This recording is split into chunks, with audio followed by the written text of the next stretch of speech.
So the job, welcome to the training. So the job of the data analyst is to make sure that he can end-to-end decide the research question or get research questions from stakeholders, try to understand the objectives of that particular research, then get data for the research, then try to do some exploratory data analysis, then go forward to now start doing some analysis, then of course do a report, then interpret the report.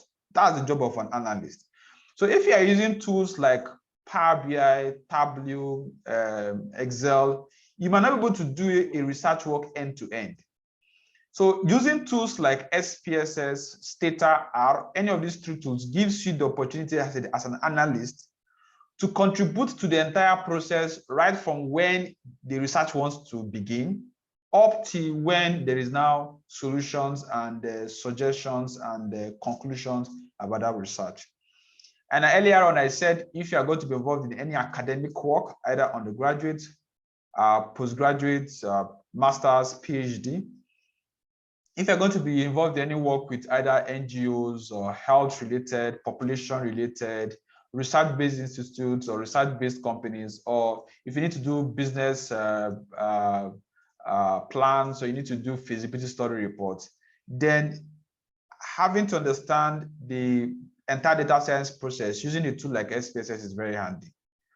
So what I'm going to be doing is I'm going to be exploring 2 questionnaires. Then I will now tell you how to use a tool like SPSS. I'll provide some additional resources to you so that within 2-3 classes, we should be able to use SPSS very, very comfortably.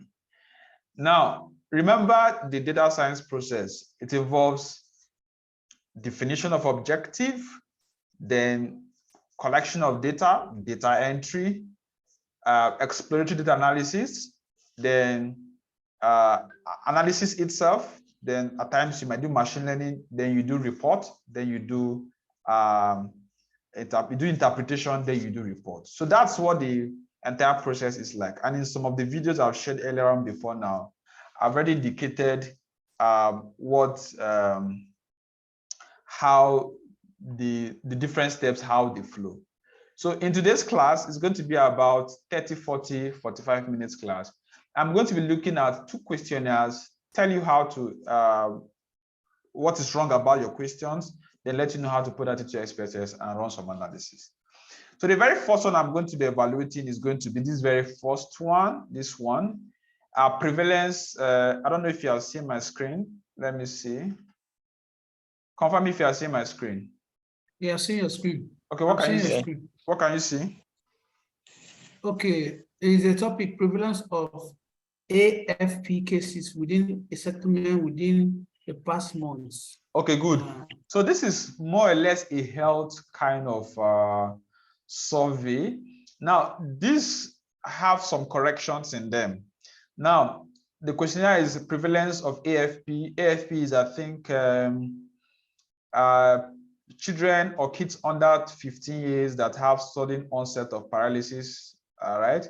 That is accompanied by floppiness of the limbs. So that's what AFP means. They're just a set of conditions that you have when you develop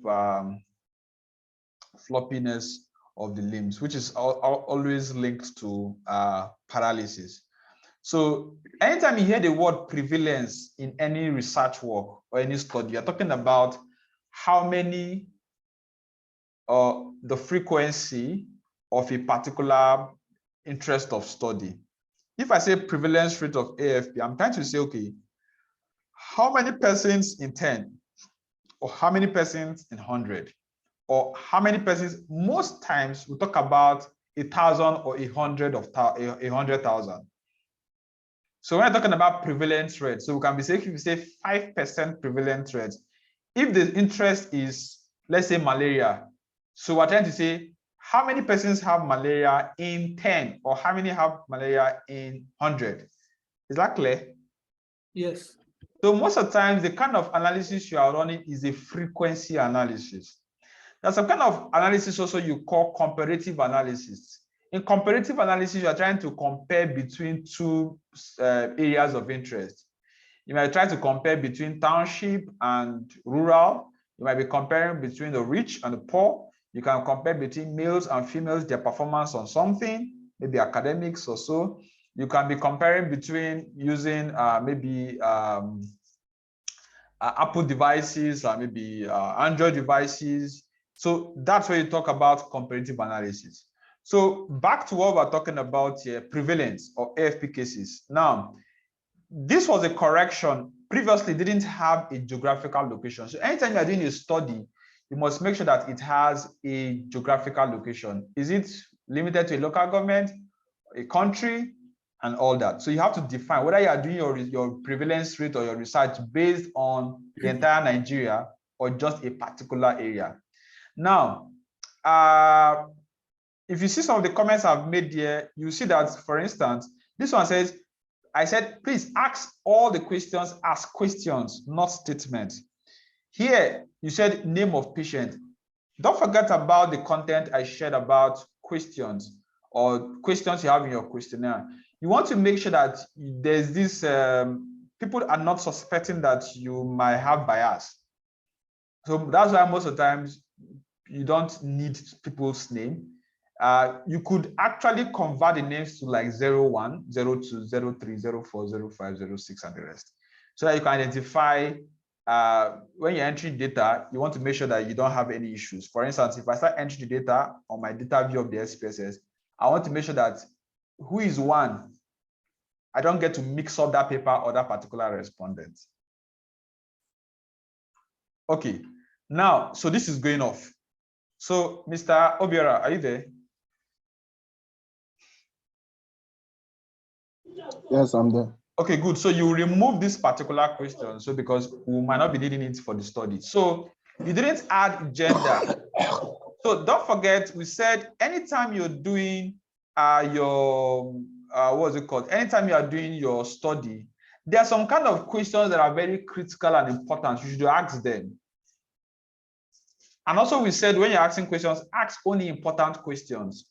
But there are some questions that you will need if you need to consider, if you need to do some kind of analysis.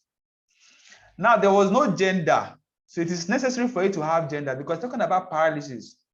So you need to know how the condition is distributed amongst male, female. As an analyst, we said when you are doing your questions, you should categorize your questions in sections. So this was done in section. Awesome. Patient details, case management details, examination details. So that's nice. So you see, I now added general survey or other questions. Right there. So that way, when people are feeling, they can actually relate with the questions. Understand that this part is just biodata. Age, very important. Gender, very important. So in most of your surveys, you should have this, except it's just not too necessary. But in this kind of survey, it's very critically important because when you start running your chart, you want to be checking male, female, the age group, and the rest. Address of patient. When you ask somebody address of patient, the person is going to give you an address that typically might not make a lot of sense to you. So it's good that when you ask a question, you give the options for answer. Leave open-ended questions to most of the time, just at the end, maybe one or two questions. So you should say address of patient. You should provide the options for the person to choose. Because when you're running your analysis, you want to check how many of people that are responding to this analysis that are in so area, how many are in so area, how many are in so area. So if it's a local government, for instance, you want to divide by ward or street or locality. So that when the people are answering, they just tick their location. You don't necessarily need their house address because it will make no sense when you start doing analysis. True or false? True. True. Yeah. So because if you know you have location 1, location 2, location 3, location 4, are you there? It will help you to actually navigate. It will help you to actually compare in which location you have more persons or in which location you have lower persons. And if there's not going to be an intervention, for instance, in this AFP cases, you now know where you should channel your efforts to. But if you just allow people to now write their address, they'll just write number 1, so street, blah, blah, blah, blah, blah, blah. So it's better you provide the options and they select either by word, by street, or if it's country, by state. If it's country also, we can decide to do it by geopolitical zones. If it's some countries, you talk about provinces. So that will help you conduct better decisive research analysis at the end of the day. For age, for instance, it's also good to not allow them to just enter their ages, right? Except if they enter their age, you now have to now group the age. Now, this is just persons less than 15. What about we categorizing those persons within under 3-year-old, under 4-year-old, under 5-year-old, then 6 to 10, or under 3, then 4 to 7, then 7 to 15, depending. So we want to categorize them so that we can better understand. The job of an analyst is to provide insight. So if you are running any analysis and you cannot tell a story, if you cannot like give details, give more insights, more intelligence on your data set, then you will just collect data and the data will be meaningless. You're not able to use data to do anything. Any questions so far? Anyway, sir, but we have date of birth there. Where is date of birth? I put date of birth. Check. Oh, Can you see sorry, my I forgot. Maybe I omitted. Okay, I thought it was there. Okay. Now, if No it date of birth. okay, there's no date of birth, right? Sorry. So It's just the maybe age. There's Yes. no age there. And this age, I added the age. Anyone marked red? Okay. Is your input? Yes, it's my input added. So it is very good. Even if you add them date of birth, right? It's not. good. You need to categorize it. Yes, you need to but if you say date of birth, it then means that you will not need to do any categorization. So you now have to compute. You can run analysis on date of birth. You cannot compute what their age is from maybe this month or this particular day, because SPSS can do such computations, right? So if you ask them date of birth, you will need to categorize. Just ask them date of birth. Once they answer the date of birth, then you now compute what their age is going to be. Then you now go ahead and now do categorization, which is actually a long haul. But if that's what the approach, if that's the approach you want to use, if that's the approach you want to use, it's still fine. If that's the approach you want to use, it's still fine. But you could actually put their age, and once they get to your age, you categorize, or their date of birth. You now have to use SPSS to compute their age, then of course now categorize, so that you can be able to understand and tell about data. Then you have closest health facility. So you have to list the facilities. If you say closest health facility, people might not know the health facility around them. People might answer options that we need you, because if you are asking health facility, what about if you want to provide intervention to those health facilities? So people might call one health facility 2-3 names in your respondents. So you have issue of trying to now rearrange and reclassify those health facilities. Okay, this one means so. If it's ABC Health Center, if some people call it as health center, if some people call it health center by the tree. So you see, you have 3 different responses, meaning one item. So that's a challenge for you. So it's always good to provide people with options. So let the options be exhaustive as possible. And if you cannot exhaust it, you say others. Now, date of onset. So this is very ambiguous if you go by our questionnaire design lesson. So you have to tell us what is date of onset. You have to tell us what is date of notification. In brackets, you can explain it just in one line. Date of investigation. This is fine. Examination details. Is paralysis present? Now, like I said, you should ask these things as questions, not statements. Address of patient. Now, you should also tell us in the intro of this questionnaire who this questionnaire is targeted at. Is it targeted at the patient, or is it to a health worker, or is it to the hospital? Mr. Obiara, can you answer?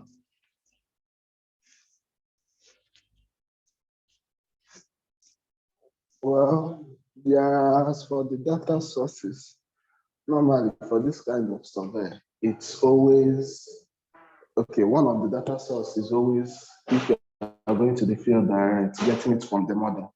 Okay, from the model. You get, okay, good. Or somebody that knows somebody. That's from, that's from around. maybe the DSN, is this surveillance and notification?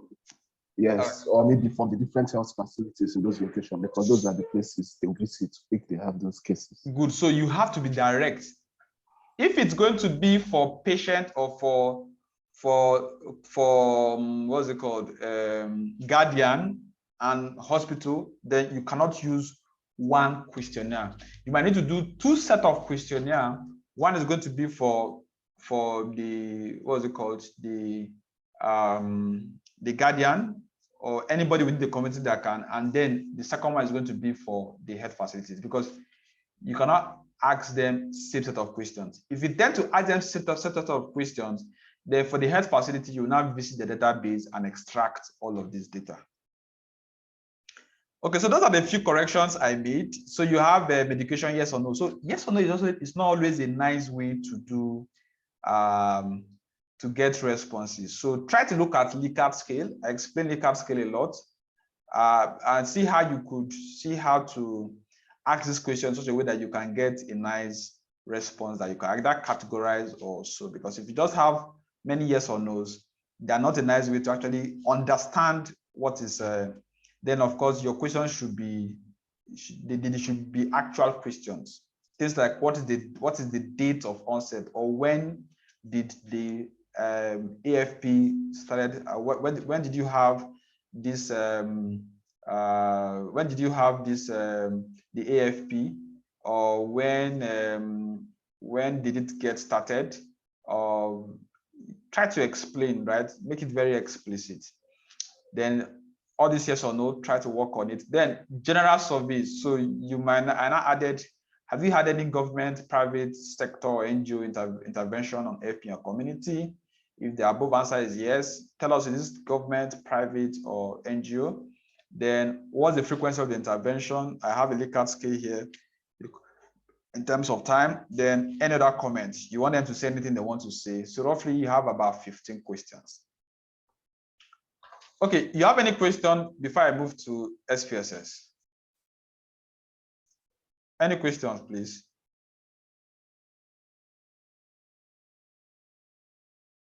No questions, sir.